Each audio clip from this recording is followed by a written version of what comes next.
Bonjour. Notre communauté a l'habitude de voir des galas organisés pour beaucoup de causes. Elles sont toutes plus nobles les unes que les autres. Et voilà qu'il y a un an, notre président et mon cher ami Albert Larare a pris l'initiative en se disant que la communauté en tant que telle méritait elle aussi d'organiser un gala, de collecter des fonds et d'avoir encore davantage de ressources pour mieux vous servir, vous la communauté.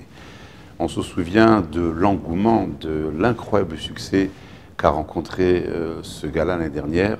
On se souvient qu'on a craint même que la neige qui commence à tomber ne freine les élans. Et pourtant, c'est un formidable succès où non seulement les Juifs de la communauté de Créteil se sont retrouvés, mais les anciens ont renoué avec leur communauté d'origine pour lui dire son attachement, pour lui dire son affection et surtout sa reconnaissance. Alors, il avait été lancé un certain nombre de projets dont je suis fier de dire qu'ils ont été menés de tambour battant et les projets et les promesses ont été tenus. Fort de ce succès, eh bien cette année, à nouveau, nous vous proposons et nous proposons de nous retrouver, nous, la grande famille des Juifs de Créteil, à un second gala. Ce lundi 20 janvier 2020, donc à partir de 19h30, dans le Grand Palais des Sports à Créteil, qui va nous accueillir de manière large et amicale et conviviale. Et là encore, ce seront de nouveaux projets, ce seront de nouveaux défis. Ce sont vos défis, ce sont nos défis. Ce sont vos projets, ce sont nos projets. Tous ensemble, nous allons nous unir, solidaires, fraternellement, afin que, encore, la communauté puisse davantage et davantage être capable de répondre aux sollicitations. Elles sont grandissantes, l'époque le veut et la situation l'exige.